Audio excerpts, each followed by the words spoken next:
Hello, everyone, and welcome to Book Solid. It's Sariah here, and today I am joined by my good friend Jordan to talk about the sci-fi classic Dune. So, Jordan, thanks for hanging out today. Yes, hello. Happy to be here. Spoiler alert. Hey guys, just as a heads up, we will be revealing spoilers in this episode. If you haven't yet read the book or seen the show or film, this is a courteous reminder to proceed with caution. So, you actually suggested that we cover this book. I had never heard of it because somehow I had.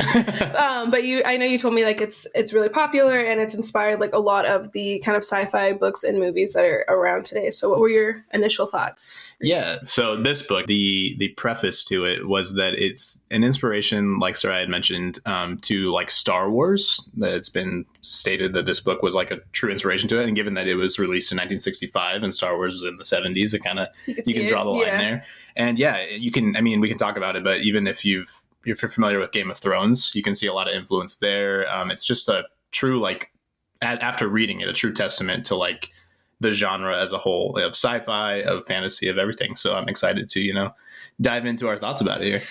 Yeah, no, definitely. Like, I know we talked about it a little bit off air, but the Game of Thrones comparisons for sure. Like the whole time I'm reading it, I'm like, ooh, this person is like Littlefinger or Varys or whoever. Like, I can... Spoiler alert, if you're not familiar with the Game of Thrones TV show, which neither of us have read the books. No, yeah. But if you're not familiar with it, we might spoil some things. We'll definitely spoil some. Probably.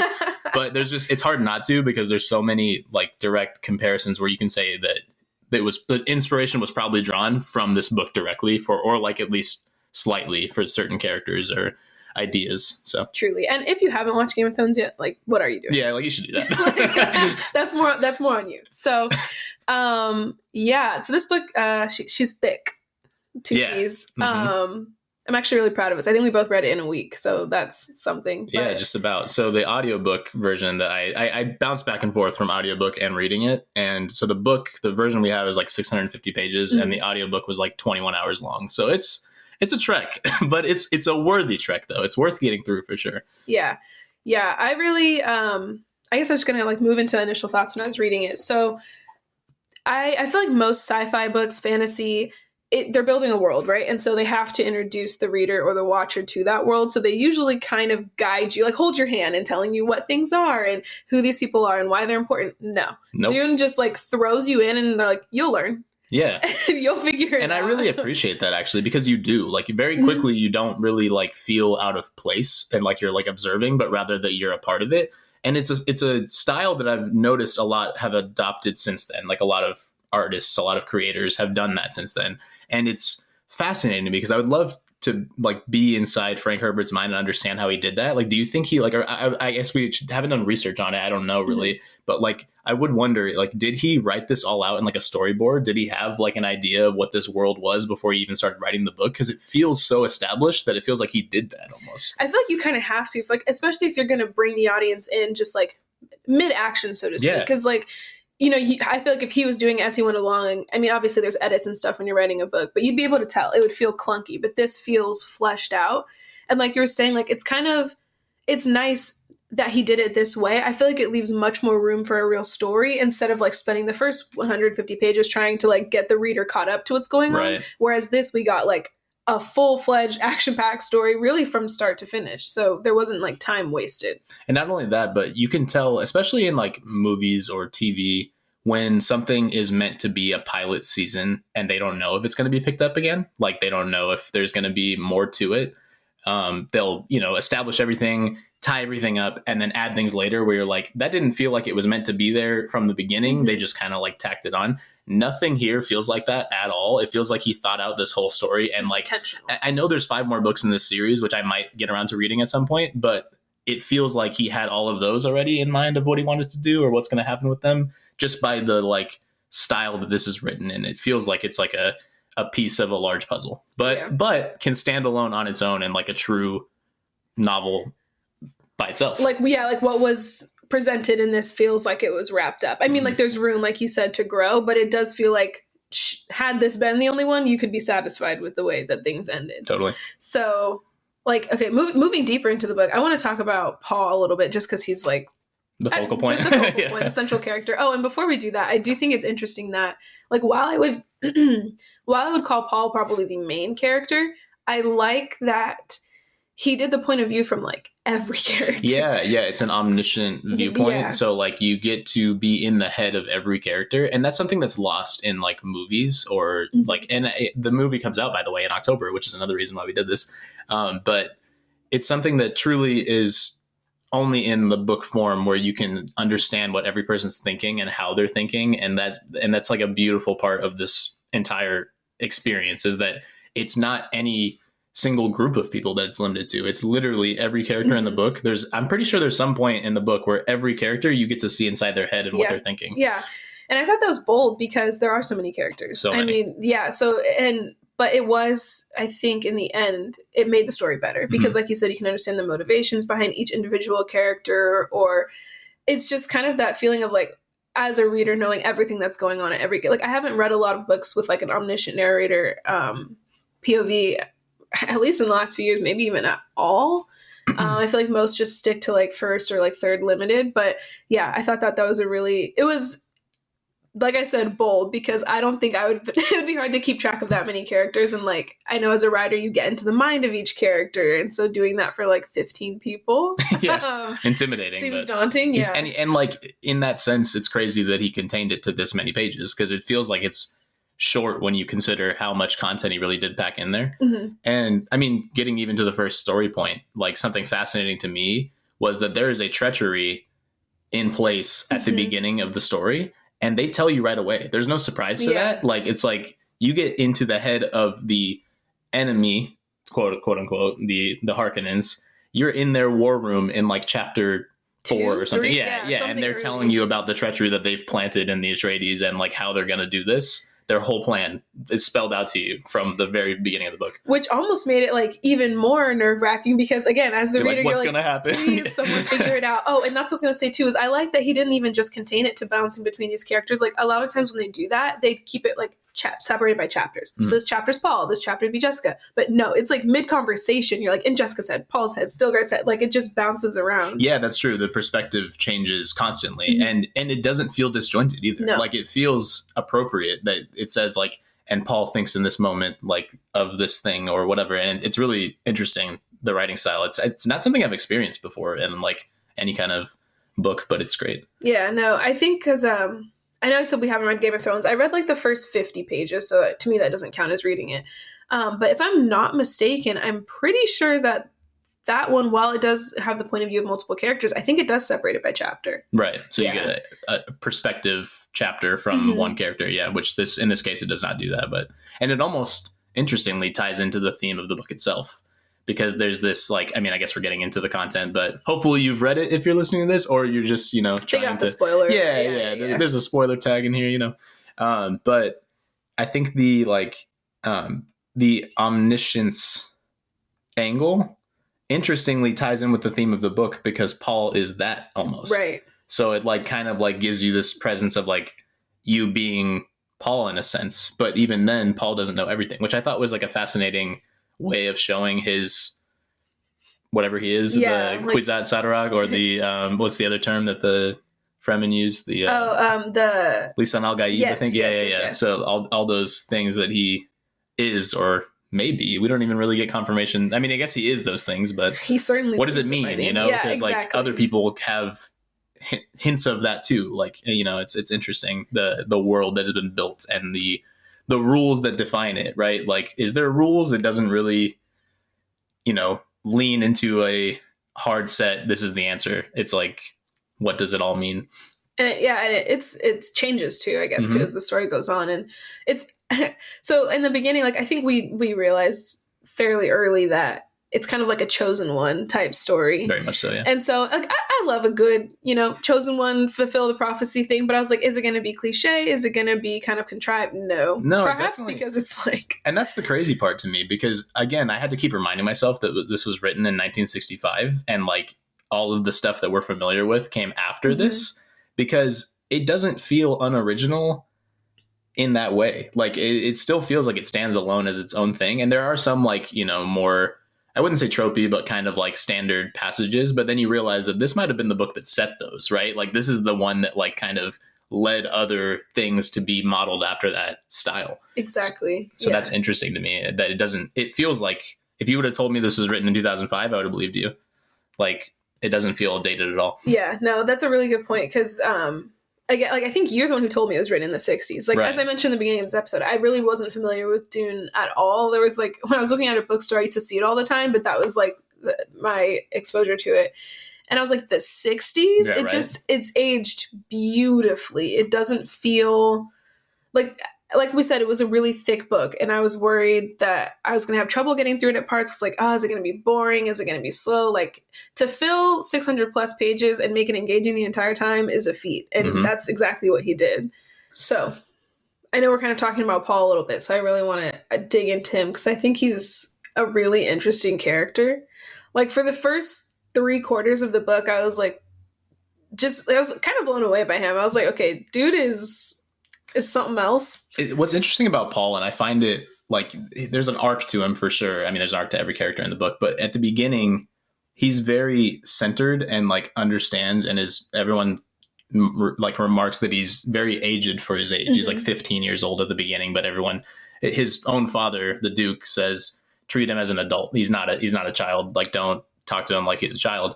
But Paul doesn't seem to think of himself the same way that everyone else does. It doesn't seem like he's very aware. His mother's training, that the Bene Gesserit training that he has gone through to notice subtleties in people's actions or like motives, voices, whatever. He's very aware of that, but he doesn't seem to be aware of the fact that everyone else around him views him differently, if that makes sense. No, I understand. No, I get what you're saying. Like I think everyone could see that he was different. Right. Or could be different, would be different. Like he said, except him. But it's almost like he didn't quite understand that yet. And then later in the book, he's very aware of how different he is and very confident about it, actually. It was almost, I was kind of like, towards the like last quarter, I was like, okay, I wonder if we're going, like, and you, before we started recording, kind of compared it to Daenerys. I was like, is he going to get unhinged from this power? Because especially that final scene with like the Emperor and the Harkonnens and stuff, I was like, dude, everyone's telling you, like, don't do this, don't do that, or we should. And he's like, no, we're doing it. No, this is going to happen. Like, he was just not even kind of entertaining what anyone else had to say or think. And I was like, is he about to lead them all into defeat with his arrogance? And, that's an interesting aspect to it as well. And something, I don't know if anyone would be familiar with the Watchmen comics or the movie, whatever you could say. But he also has very Dr. Manhattan vibes in the end of it. And what I mean by that is Dr. Manhattan is a like omnipresent being that can see all of time. So he becomes very, what's the word for it? I guess like unbothered with what's currently happening because he knows what's going to happen over the course of thousands of years or whatever. So he doesn't like feel sad or, bothered by what's happening now because he knows in the grand scheme of things, it's not going to matter. And in Watchmen, he ends up like removing himself from like society basically and living on Mars by himself because he's like, humanity sucks. But anyway, but like Paul kind of has inklings of that in this. And you could probably see the inspiration there for Watchmen actually, because he kind of starts to, even in his own head wonder, why don't I feel mourning for when my dad dies? Or why don't I feel mourning for when my son dies? Like, I don't feel allowed to do that, but it's because of what I know or what I see or whatever. That's a really interesting way of putting it. Because, like, I'm not familiar with Watchmen, but, like, that perfectly sums it up. Like, I think that explains his behavior in that scene where he's like, they're like, the storm's coming. We should, get he's to so cover. Self-assured. Or we should, and he's like, I already know this is going to be fine. Right. And so I was worried that arrogance was going to be his defeat, but no, but like maybe he was. It is though. Like, because this is a 6-book series, right? Which we haven't gotten into, but like maybe that's the story that we're telling is kind of a Daenerys-esque, too confident in his actions, maybe because of what he's seen. And it's funny because I think he finally has a moment of realization towards the end because he's trying to prevent like what's it called? The jihad? Yeah, the jihad. It's basically viewed as like a conquest of like the Fremen, like, and it's almost like they describe it as like a religious way. It seems like it's like their right to the galaxy or something along the lines of that. And he wants to prevent that, which is a noble thing. Right. But then it's like, why does he want to prevent that? It's interesting, right? Like, and so deeply, like, I feel like that's his main driving force throughout the entire book is I cannot let this happen. It's why. Right. And the fascinating thing, and it's such an interesting way to write things, because he talks about, I think these time, what does he call them? Strands or something along the lines of that. And he says that he has a prescience visions, right? And that there's these nexus events where he doesn't know, kind of like they talk about it in Loki, funny enough, these nexus events, but he doesn't know what's going to happen past this point. And at the climax of the novel, the end of the book, where he's dueling with Feyd-Rautha Harkonnen, he doesn't know what's going to happen, but he conceptualizes in his head that whether he lives or dies, that the danger of this jihad afterwards can go on regardless. Yeah. Which is fascinating. Like, he basically says, like, he becomes a martyr essentially if he dies. He basically says, like, I have to live here because either way it can still happen, but if I die it will definitely happen, because I've become this martyr like image for these people to then go on and, you know, take over the galaxy or whatever they're going to do. And it's really interesting because you're saying, like, you know, maybe later in the books that does end up happening, you know, that he becomes Daenerys like with his power. And I do find like maybe that's foreshadowing. There's a line towards the end, I think Jessica says, about like what does she say, like all prophets or all meet a violent end or something like that, right?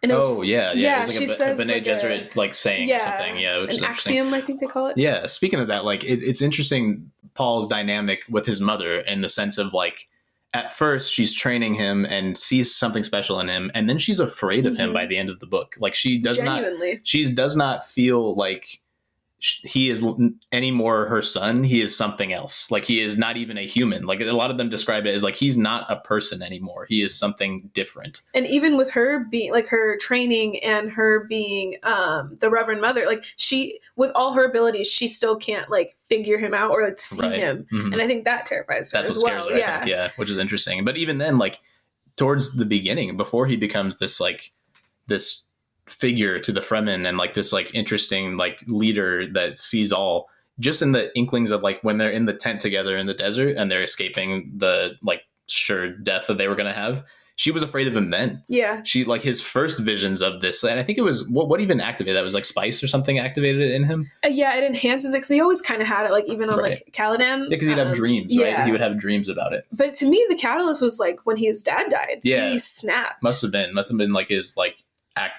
active moments where he starts to see everything. That chapter was hard for me to get through because I was trying to figure out, like, it's like we were saying, like, there's moments in the book where you read these like paragraphs of like time folding in on itself and you're like, he's like, the future became the past, and the past. I was like, I have no idea. What? Sure. But it did kind of like, maybe it's supposed to confuse you because the way it's written is not supposed to make sense, probably. And it doesn't make sense to him. It doesn't make sense to him. Like, he dreads these moments. Right. And I can't even imagine too, like, losing your grip on reality like that. He can't control it. Or I thought that another interesting moment with Paul was when I think it's the beginning of the third book, like when it skips ahead a couple of years and he doesn't know what time he is in. Yeah. Like, he's wondering, like, is Chani with my child in the South?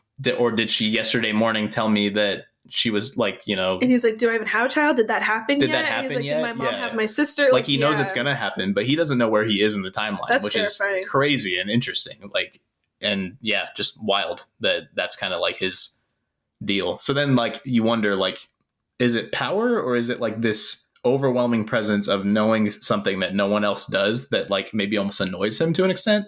Well, it's actually he did when when that all kind of first settled in after his dad died, and it was him and his mom, and he kept thinking, like, how does she not see that yet? Right. How is she, like, why is she one step behind? And he was getting annoyed with her because this was the first moment that he was finally able to kind of see more than she was. And I was like, and I liked their relationship. I mean, it's kind of tumultuous at times, but I did like it. And so those moments where it seemed like when he was mad at her for when he found out like she was a Harkonnen or whatever, or her being afraid of him, it did make me stressed. Cause like, I don't want something to tarnish what they have. I don't know what they have right now because it's a mess, but it definitely seemed like there were times where they were pulling apart from each other. Right. Yeah. And it's like the influence of the outside was doing that, or like if internally they were having those conflicts. But yeah, I don't know. It's an interesting dynamic. And also something that I find fascinating about Paul's character that I've never really seen in another like medium of any sort is that every situation is different for him. Like for example, the fight between him and Feyd-Rautha, or the fight between him and the other Fremen. Jameis, the other Fremen that he ends up killing. Those moments, he sees a nexus of possibilities, but doesn't know which one's the truth or what's going to happen. It's like he doesn't have a true vision of the future because it'll alter based on what he does.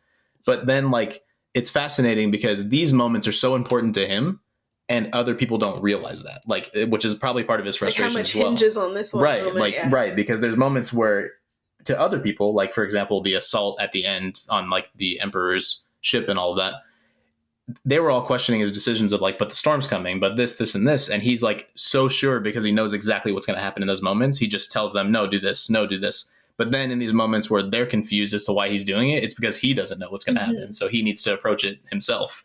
And it's almost like he feels he needs the control, you know, like he has to control that moment because it's the only thing he doesn't know. Maybe. Yeah. And maybe that's what leads to his downfall at some point. I don't know. I'd be interested to see it. And I mean, I don't even know how do you accept that? Like, I feel like that is he calls it his terrible, what does he call it? His terrible purpose. Yeah, he has a terrible purpose. And that perfectly sums it up to me because I would hate to have that knowledge. Right. I would hate to constantly, every decision you make, something as simple as, you know, turning right instead of left, like, and seeing the way that could unfold. And like you said, not having a definitive answer and just knowing that it's all very fluid. Like, not what's the point, but it is like a burden. Yeah. I don't know how you could even accept that or function as a human, which he doesn't, because they always say he's not human. So that, you know, perfectly explains it. Or it's interesting how he sees moments in time, like places, as a moment that is important to him. Like, for example, he says, in this cave, something happens. Like, he doesn't know what's going to happen. He knew he'd meet Chani, yeah. Right. Like, he's like, in this cave, there is a nexus of possibilities, and I don't know why. But, like, here, I feel something different about it. It's going to, dramatically alter the future. And I think there was moments in the book where it wasn't even then. Like, he just would enter a place and knew something dramatic would happen here, but he didn't know when. Like, which was fascinating. Yeah, he's really, really interesting to me. And Jessica. I love Jessica. She really kind of... I don't know, man. She's like, it really, the whole thing kind of hinges on her, doesn't it? Because all the decisions she makes is really what ends up influencing everything. Yeah, I mean, she's the one who chose to have a boy instead of a girl, and now look where we are. And she's the one who chose to take the test to be the Reverend Mother of the Fremen too, like that. And Paul was like, "What are you doing?" Yeah, like, he was still confused. He didn't know what was going to happen, but he just watched and was confused, and like. That whole thing was fascinating with like the way that like she now is all of the Reverend Mothers, and, like, but then so is her daughter who's like 4 years old at the end of the book. Oh yeah. Oh, I love her too. Like, just the women in this book are really intricately written. I think it's such a like interesting approach for, again, like maybe I'm discrediting the author by saying this, but in the 60s, the concepts that he's talking about feel very modern. Like he's posing this world that feels very average, like almost Middle Ages in the sense of like there are, you know, patriarchies and the women are like the kind of accessories to it almost, or like they, you know, will marry into families and that's how they bridge the gap or whatever. And there's not really any like stock in the women. There's no women rulers, it seems like, in this society. And that's a very like, you know, archaic thing. But the way that he has the like women characters in this novel navigate that is fascinating because they are this like these layered people who use it to their advantage and know that that's the way it is, but also know how to pull the strings correctly, which is fascinating. Like, because the Bene Gesserit and her in general, she knows how to play that game and like how to use it to her advantage, which is so interesting. Yeah, there was a part in the very beginning, like some of the, I think it was a few male characters were talking about the women, and I was like, at first I was like, it was giving me like a little bit like just like kind of misogynistic vibes. And I was like, is this, I couldn't tell at that moment. I was like, okay, is this the writer coloring it with his own views? Right. But no, like you said, it was him. He did show that that's what a lot of the characters thought about these women, but then used the women to flip that notion on its head. Exactly. And like you're saying, like they always wrote her off, Jessica, and a lot of the women, but Jessica in particular, like, oh, just calling her like that Bene Gesserit witch, or like they just completely underestimated her. And then every time she was able to best them, and I was like, okay, just keep underestimating her. Like, she's just... Speaking of that scene with Thufir, where she calls him in because she hears that he thinks that she's the traitor. That was when I texted you, and I was like, Jessica is the baddest chick. She literally hits him with like Dark Knight Rises, puts the hand on the shoulder. Do you feel in control? Like basically hits him with the Bane line, right? Like tells him like you're not like if I wanted the Duke dead, he would have been dead. Yeah, like, or if I wanted him to marry you, he would have. Like that moment, I was like, I'm sold, Jessica fan for life. Yeah, because for real. she just, they all think that she is nothing, or that she just. It's kind of confusing because they dismiss her, maybe just because she's a woman, which is kind of like the commentary on like the patriarch society in this. But then they are also confused and afraid of her a little bit. Because they don't understand her. They don't understand her, right? And Thufir is kind of like, I don't like her trickery because I don't understand her, all these things. But then she really like shows off the fact that she's like, I really have control over what can happen here, but I'm allowing this to happen. And it's interesting because her reasoning is very human. It's not very cold and calculating like the Mentats are shown. She says that she loves the Duke, truly. And doesn't want him to marry her because she forced him to. Right. And she understands. And that's the interesting thing, is that she is a character who understands the way that the society works. She's like, his marriage to someone else is more impactful than I know that he loves me. So like, that's such like an interesting thing to be like so confident in. She's just like, yeah, whatever. He doesn't have to marry me. I already know that I got him. And I like that he didn't use Jessica to fulfill like petty stuff like that. Right. You know what I'm saying? Like having this immense ability and then having her use it on making someone marry her, or, you know, bending to the whims of people around her. Like it wasn't used for insignificant things. She was incredibly powerful and used her power in a very wise way. Yeah, and that was a very like mature and woke concept. Again, like maybe saying for the 60s it feels very mature for that, but like she never uses her powers in ways that don't make sense long term. Right. Because she goes like, I know I could bend anybody to do my will or whatever, but that doesn't instill faith in anyone else. Like, for example, when they meet the Fremen, she's considering trying to marry Stilgar because that would be good for her and her son. Like she knows that's an advantage, that she could just trick him into doing whatever she wanted him to do, but she didn't have to do that, and knew that there was other ways that would be better in like the current construct that was set in place in their society as well, which is interesting. I love the way she was written. I think she's incredible, and I hope she makes it around or sticks around for a lot of the series, because she's just fascinating. And even Aaliyah, I know I kind of said it before, I think we talked about it off air. She was so interesting to me too.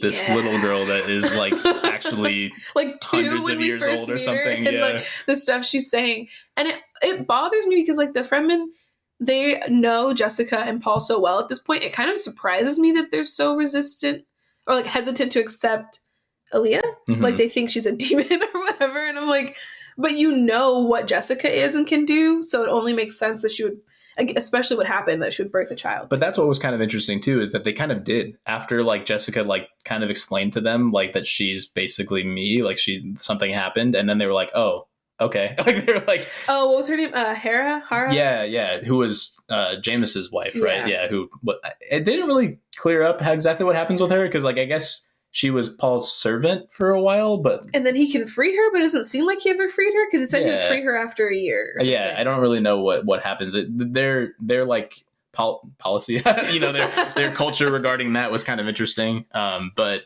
yeah, they never really mentioned what happens to her. But like, yeah, she kind of like was also like, it seems like everyone trusted Paul and Jessica very much, like including the Fremen. Like they just very much put all their faith into them, and they thought that the daughter was like a demon or weird or whatever, and then they just basically explained to them like, no, she's like just one of us. And then they're like, oh, all right.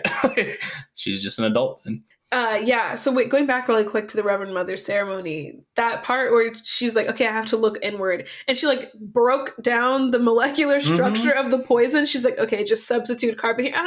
That was so cool. Yeah, that was really cool. A really cool way to write that too. Like so interesting. She was literally breaking down the poison into like bit by bit, molecule by molecule, and rearranging it, which I think was a really interesting thing, because they mention a lot of interesting things like that in like the Bene Gesserit training, where like fascinating the way the book's written, by the way, when they like, that's what I love about hearing their like thoughts individually, because Jessica throughout the book is like looking at people and listening to their tone of voice, like certain things about like the way they look at other people, like, and that's so cool because very few stuff I've read or like watched really focuses on that. But she's like, based on the way this person looked at this person at dinner, I know that they have something going on between them, like super interesting. Yeah, or the scene, that's the dinner scene. The dinner scene, yeah, where she was like, okay, he said that on purpose to try to bait someone into this. And she's like, okay, now he's going to say something about that. And then that seems innocent, but it's not. And then he did. I was just, it was written like she knows so how it's going to play out, but she doesn't have like the future sight that Paul has. She just can read people at like a base level and understand all of their motivations, like in moments of looking at them, right? Which is such a cool like aspect to a character. Which to me, I don't understand how then she especially didn't suspect that Yue? Yeah, the doctor, that he was the traitor. Mm-hmm. I kept waiting for someone to figure it out, and it drove me nuts. That's kind of the missing puzzle piece for me. Like, how did no one suspect? And I guess, like, I don't know, with this world that's built around, like, maybe there's just no instance where a doctor from that Imperial training school has ever broken that or something. But then, like, there's a first time for everything. There's a first time for everything. And don't you think that a Bene Gesserit would be the one that would be willing to suspect that at, like, the base level? And someone she knows so well, like, she knows everything about him. Like you said, his tone of voice, his mannerisms. So and there is a scene where they're talking and she notices something's kind of off, but she chalks it up to like him being grieving over his wife, I think. Right. But that's interesting too, because they mention the reason why they discount him, and they even consider it, like a few of the characters, I think Jessica, they say like, well, maybe he could have it could have been broken, like his like training or whatever. But then she says, but he hates the Harkonnens more than any of us because they killed his wife. But why did none of them ever connect the dots of like, well, he hates them because of what they did to him, but don't you think that means they could also hang something over him? Like, exactly. And actually, I think Paul finally says something about it at the end. He was like, my father's mistake was thinking that just because someone hated someone didn't mean that they could like still. I can't remember beautifully written quote. Too, because like it was such a good quote. He basically says something along the lines of like the Atreides operate in love instead of hate, right? And like the love for each other and their people is really what pushes them forward. And the Harkonnens operate in hate. And he said something along the lines of, my father misjudged the usage of hate or something because he never used it himself. Yeah. Which was really interesting because that was basically the downfall of Yui, was that he hated the Harkonnens so much that he was willing to go to any length to make sure that they would be destroyed. I think that's what it was. He's like, he made the mistake of thinking just because like you share a common enemy that means they'll be loyal to you or something like that. And I was just, Paul, his insight, you know? Yeah. That was really, the writing style is gorgeous because some of the things that are said, I'm like, that's really perceptive or just like philosophical even, like, and so it's like obviously the writer had to think about that, and so he himself is obviously incredibly intelligent. I was gonna say, you get an insight into Frank Herbert because he writes things so eloquently, and like the characters think about things in ways that don't really dawn on you just reading it, and you're like, wow, that's so like you said, perceptive of like analyzing the situation. And you're like, wow, that means that he understands like humans at a very like, you know, fundamental but also deep level. I would love to know. I mean, I haven't done any research on the author. I'd love to know if he had like a psychology background or something, because he talks so much about like the intricacies. It would make sense, right? Yeah. I wanted to talk about the Harkonnens briefly because, like, you know, it starts. We obviously know that the Harkonnens and the Atreides don't really like each other, and then like I think I wrote in my notes on point. I was like, I too despise the Harkonnens. They are. The Baron is okay. That the. Scene with, was it Fade Rotha? Fade Rotha, is that his name? Yeah, Fade Rotha, when he was doing his like gladiator whatever, he was so cocky. I was ready for him to get iced in that scene. I thought he was gonna die there, actually. As I was reading it, I was like, maybe he dies right here because he's overconfident. Exactly. And he almost did, right? He almost cheated. Did. Yeah. And I thought like the slave and himself, they were both gonna die in that scene, and I would have been perfectly okay with it, because like, again, comparing it to Game of Thrones, like he just kind of reminded me of Joffrey for some reason. Very much that vibe. Yeah, and I was like, you know what, I'm ready for him to die in this arena. It's his birthday, he's terrible, like, please get him out. Get rid of him. Get him out. I also thought it was interesting how this character, I mean, it's kind of tied to the Harkonnens, but the Count Fenring. Oh, yeah. What an interesting character to write into a novel, because like he's not in very much of it at all. Like in a couple chapters, he's like not even the focal point, really, just exists. But at the end of the novel, he's like this realization that Paul has where he's like, you're like me. And he said that he feels a sense of brothership. Brotherhood for him. And like, that's such an interesting concept because that's not where I thought that was going to go at all. At all. And the fact that Count Fenring felt it as well and told the Emperor, like, I'm not going to duel him. Like in that moment, they just looked at each other and kind of nodded and were like, yeah, all right. I respect you, which was really interesting. And like, not at all where I thought that character was going to go. I thought he was like slimy and felt like a gross, like assassin kind of type. Like a little finger or something. Yeah, kind of. And that's kind of the vibe you had throughout the whole thing. But then at the end, I was like, wow, what an interesting character to write in. And Paul even mentions the reason why I can't see any past with him in it or any future with him in it is because he's like me. Mm-hmm. So he can see similar things that I can. So that's why we can't see each other. Yeah. Interesting. Yeah. Okay. Was no one going to comment on the fact that, like, the Baron wanted young men who looked like Paul? Ooh. I'm glad that never got like deeper because I was like, yo, like that's gross. Like he was into little boys. That was kind of weird. Yeah, and didn't it was like that. It was. And it always mentioned that in his thoughts he would look at Feyd-Rautha and be like, what a like good looking young boy. Like, and I'm like, like, yeah. And that guy was gross, by the way, but. Yeah, I love that. But that's the interesting. Yeah, right. But it's interesting that the way that the Harkonnens are written because they were, harsh and brutal, but not necessarily like stupid or like you know how like a lot of evil characters are written in a way where they just do things that are evil and it doesn't make sense. Just like brutish. Yeah, like they were just very cold and calculating, similar to like the Lannisters or something along the lines of that in Game of Thrones. They were very aggressive and did things in a harsh, brutal way, but it didn't seem out of place in like the grand scheme of like these great houses and how they thought and how they operated, which by the way, I'm sure that it continues on to describe more of them, but it's fascinating. This entire book is written on like 2 of them. And there's probably a bunch more because they talk about how there was like their ships were in space above them. So there's all these other grand houses that we don't even hear about. But yeah, it's interesting because you do think like the Baron he seems like in another book or movie, I could easily see him being just like dumb and like they always talk about how much he loves food, and so just being like this kind of like aloof to the like dangers because he feels so confident in the way of like by their wealth and but status. He never was that way though. He was actually very clever and smart. Yeah, like because I mean there was the scene with the poison where he was the only one that escaped because he noticed something was up, and like he was very like quick to not like be caught up in his own thoughts or fears. Like he would, in that scene, the way they described him, he was literally just facing death and then goes outside and just immediately starts barking orders and like telling how to wrap up the situation basically. And for the most part, I mean, he didn't seem to view death and killing people as like a mundane pleasure. I mean, there was that like when he found out that Feyd-Rautha tried to poison him, he made him like go kill all those people unnecessarily. But like even when he was talking about like using through fear, that's how you pronounce it, right? I didn't. Jordan listened to the audiobook and I read it, so I'm like really unsure about a lot of the pronunciations.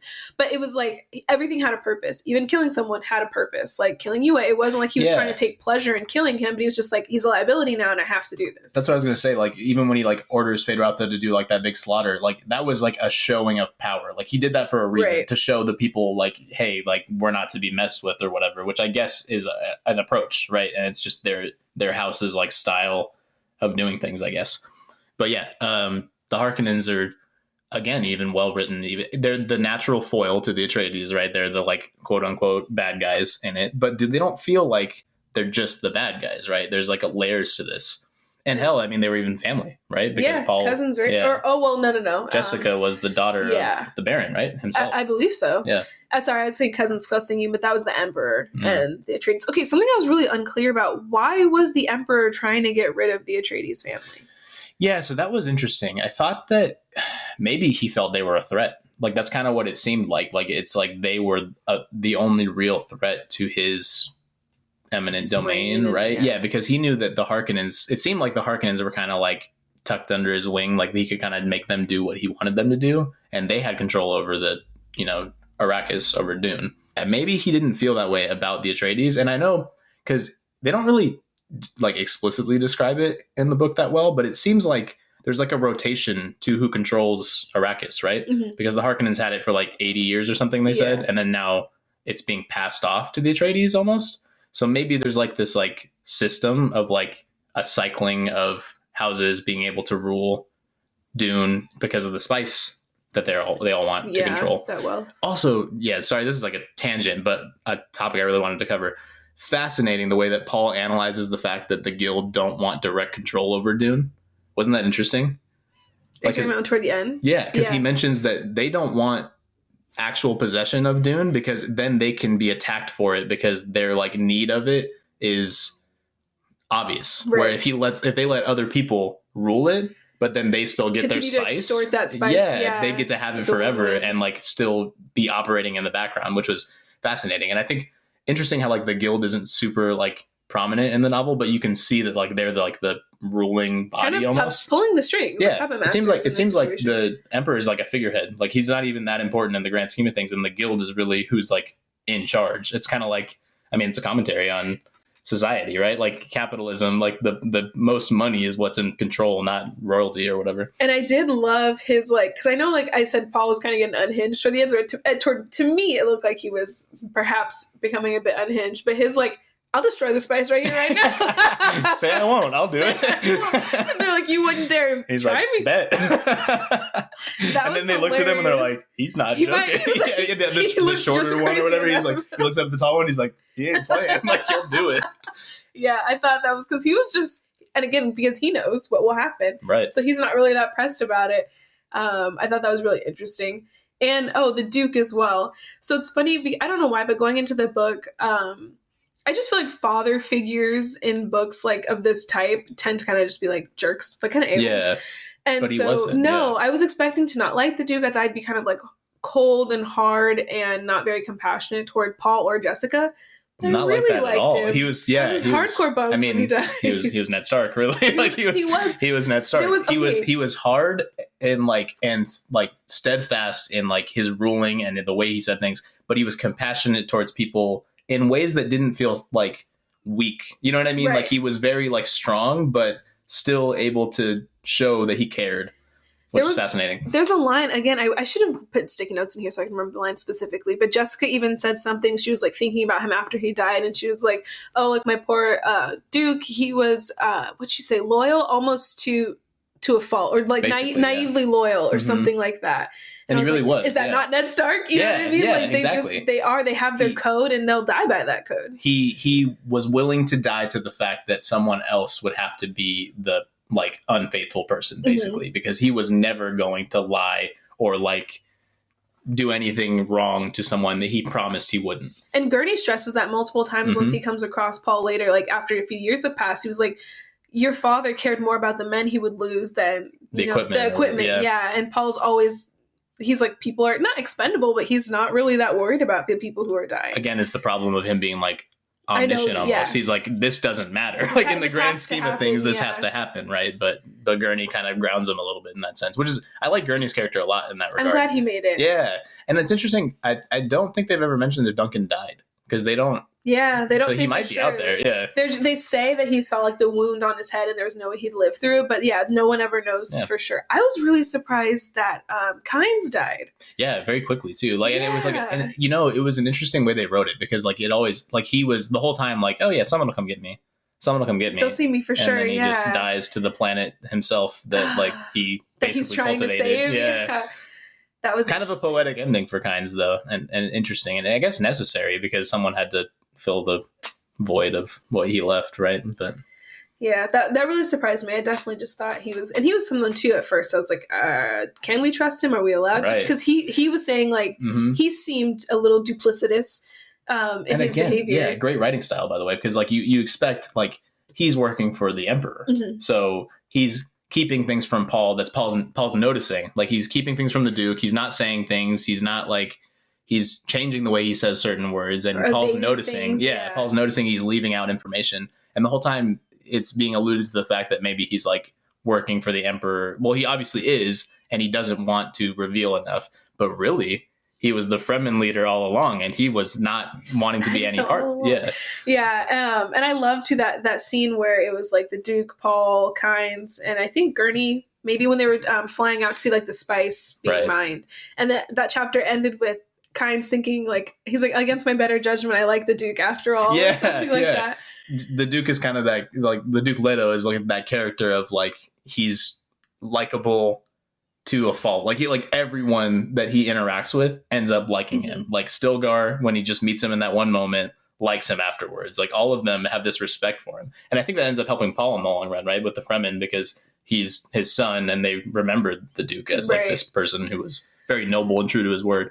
I almost wish we could get like maybe there is one, I have no idea, I don't know enough about the series, but I would want some kind of prequel or something with more of the Duke, because I feel like there's a lot to kind of be what made him the way there. He was. Yeah. I would just be interested to see, because he was a much more likable character than I was anticipating.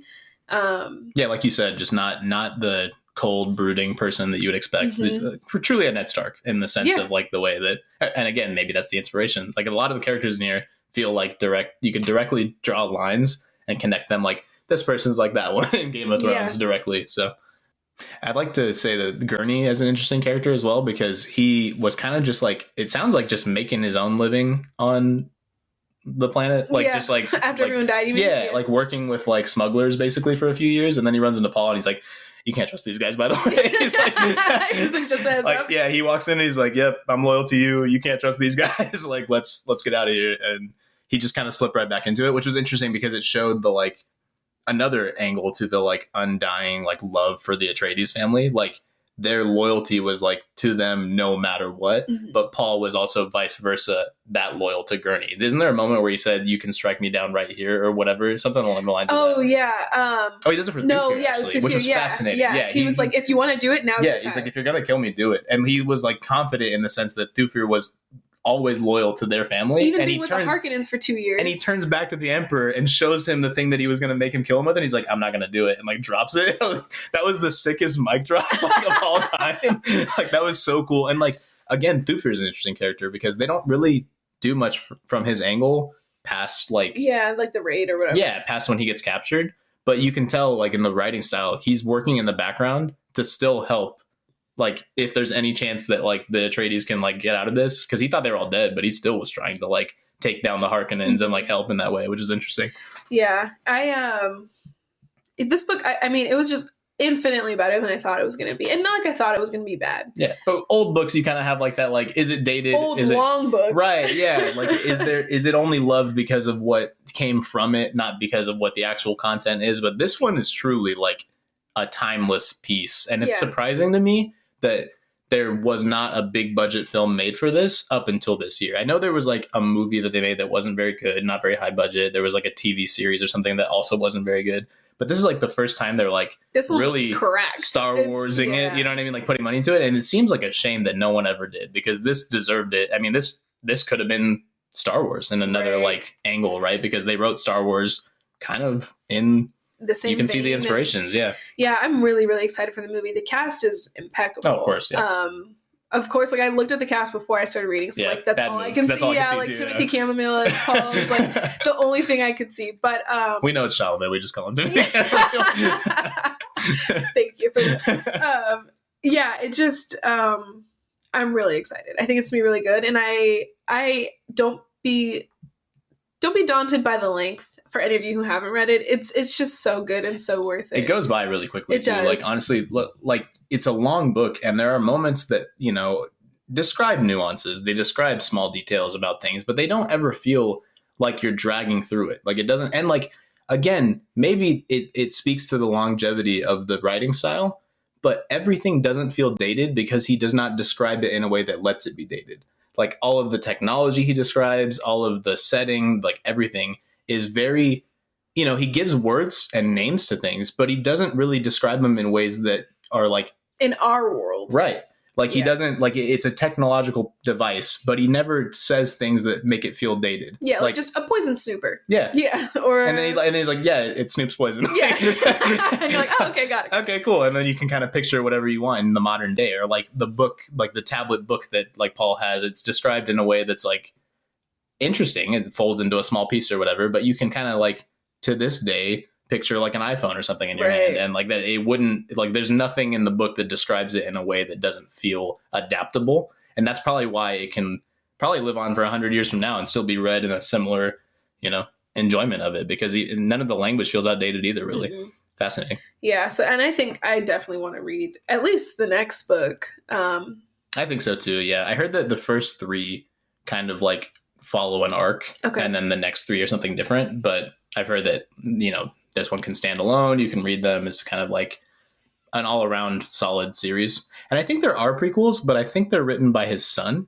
Oh, and I've heard they're like definitely not as quality as the original stuff, but yeah.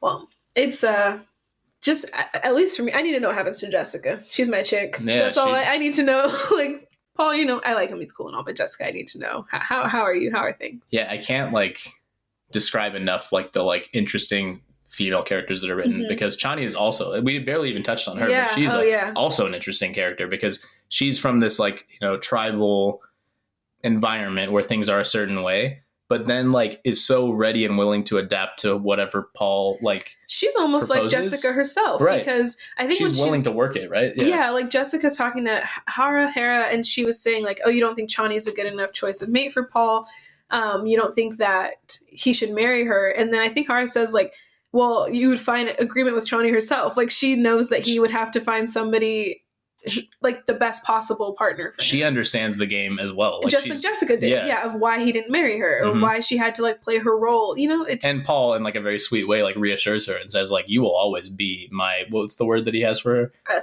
Sariah, I think. Yeah, you'll always be that to me, like don't worry. And I'm like, that's such a sweet thing. And they really do the Princess Irulan dirty. They're like, I hope she likes writing books because that's all she's gonna do. Like she'll never know like the warmth of her husband or something like that. I was like damn.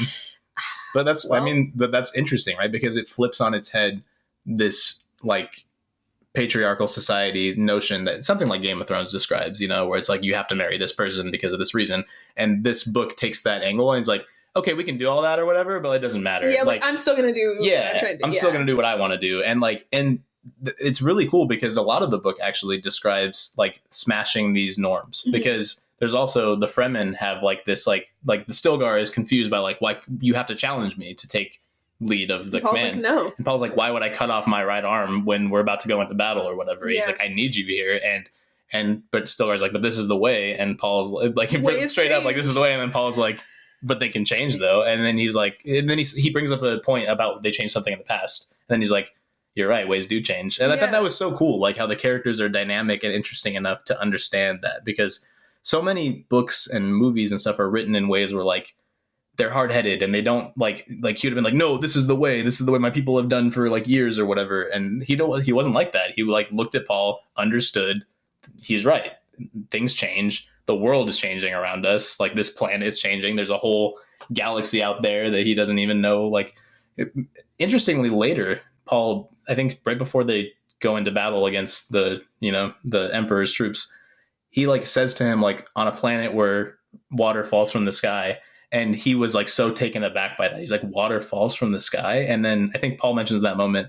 He's worshiping me now. He's not. He's like, I've seen him become go from a friend to a worshiper. And he's worried that's going to happen with Gurney as well. But like interesting, like just all those relationships are so interesting. Like him and Stilgar have interesting relationships. I don't know. Read the book. It's so good. Like it's summed up in that. Read the book. Like all the characters just have such interesting dynamics to them, story arcs. None of them feel gamey. You know what I mean? Like, you know how in some books you think like this character is doing this because they're a piece of the puzzle. They don't feel like a real person. No one in this book feels that way. They all feel very dynamic. Yeah. Intricate, have reasons that they do things, have fears, have like desires. Like all of them are like, they're not just pieces of the puzzle.